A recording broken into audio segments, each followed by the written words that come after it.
All right, today we're diving into a really exciting new paper that basically gives the engine of AI image generation a complete overhaul. Let's get right into it. I mean, you've seen it, right? The images that AI can create these days are just incredible. Photorealistic people, wild fantasy worlds. The quality is so good, you'd think we're getting pretty close to the limit of what's possible. But what if I told you that for years, this amazing technology has been kind of running with the brakes on? What if one single overlooked part has been secretly holding back its true potential? Well, that's the puzzle we're going to solve today. So to find this bottleneck, we first need to pop the hood and see how these things actually work. And it all really starts with a concept called latent diffusion. See, instead of building an image one tedious pixel at a time, modern AIs do their work in a compressed abstract space, a latent space. It's kind of like an artist doing a rough sketch of the main idea before getting into all the tiny details. It's just way more efficient. And the tool that creates this special little workspace is called the autoencoder. Now, if the big, powerful diffusion transformer is like a high-performance race car, then the autoencoder, that's the engine. It takes a real image, squishes it down into that latent space, and then builds it back up into pixels again. And for a long, long time, almost everybody has been using the same old engine design. And this is where it gets really interesting, because it's a totally different way of thinking. The old engine, a variational autoencoder, or VAE, it had one job: compression. Just make the image file as small as possible. But when you do that, you lose important details, you lose meaning. It's basically a dumb compressor. The new idea here asks a different question. What if the goal wasn't just to shrink the image, but to actually understand it? And that leads us right to the heart of this paper, a complete engine swap. They're calling it the Representation Autoencoder, or RAE. For ages, researchers kind of held these two big beliefs. First, that models built for deep understanding, well, they couldn't be good at rebuilding tiny details.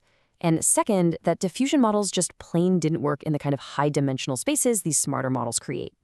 This paper basically said, hold on, what if both of those assumptions are wrong? And wow, this table just shows how right they were. First, let's look at reconstruction quality. Lower is better here. And the new RAE engine is already a clear winner. But then look at the representation quality, the semantic understanding. The old VAE is down at a measly 8% accuracy, while the new RAE is at 84.5%. The difference is night and day. It doesn't just rebuild the image, it actually gets what's in the image. And here is the absolute kicker. This new, smarter engine, it is also way more efficient. This chart shows the compute cost, and the gap is huge. The RAE is about 6 times more efficient at encoding and 3 times more efficient at decoding than the old VAE. So it's more powerful, it's more intelligent, and it uses less gas. That's a huge win. But this is where the story gets really fun. Because, you can't just drop a Formula One engine into a Toyota Camry and expect it to work. The raw power of this new RAE latent space, it created a whole new bunch of problems they had to solve. Just look at this. When they first hooked up a standard diffusion transformer to the new RAE, the results were a train wreck. The GFID score, which tells you how good the images are, went from a pretty decent 7.13 to a horrible 23. The new engine was so powerful, it was basically shredding the car's transmission. So, to handle this beast of an engine, the researchers came up with 3 really clever fixes. First, they widened the transformer's internal structure to match the rich data coming from the RAE.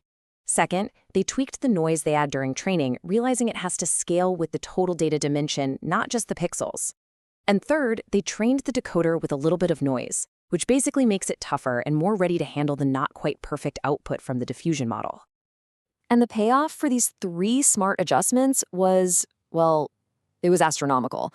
With this new, properly tuned system, their model reached top-tier quality a whopping 47 times faster than the old VAE-based models. That is a massive, massive speed up in training. But they weren't done yet. Oh no, they had the new engine, they'd re-engineered the transmission, so they figured, hey, let's add a turbocharger. They called this thing DITDH, and what it is, essentially, is a special module, a shallow but super wide transformer head that they bolt right onto the main model. Its whole job is to efficiently handle all that high-dimensional, super rich information that's now coming from the new RA engine. And this custom turbocharger is so smart because it's way more efficient than just making the whole model bigger. It helps the model get to a better result faster. And the best part? The more powerful the RAE engine gets, the more benefit you get from this thing. It's the perfect match. So, let's put it all together. We have a new engine, a re-engineered transmission, and a custom-built turbocharger. What happens when you finally take this thing out on the racetrack? Well, you get the new state-of-the-art. This table shows the score on the industry-standard ImageNet test, where a lower number is better. Without any extra help, their model at 1.51 easily beats the old record of 1.70. And with a little guidance to boost quality, it just squeaks past the previous record holder to take the top spot. That number right there, 1.13. That is the new world record for image generation quality on the classic 256 by 256 ImageNet benchmark. We have a new champion, and it got there by being smarter, not just bigger. And it's not a fluke that only works on smaller images. When they scale it up to a higher 512 by 512 resolution, the record still holds. Their score of 1.13 beats the previous best of 1.25, which just goes to show that this new approach is incredibly powerful and scalable. When you boil it all down, the key insight of this entire paper is really a fundamental shift in perspective. For years, people just saw the autoencoder as a tool for compression. This work flips that on its head and reframes it as the foundation of the whole system, a foundation that should be built for deep, meaningful representation. It's not about making things smaller, it's about making them smarter. And in the end, this huge leap forward really came from questioning an old assumption and swapping out one single part. It really makes you wonder, right? What other decade-old ideas are we still taking for granted in AI? And what other massive breakthroughs are just sitting there, hiding in plain sight?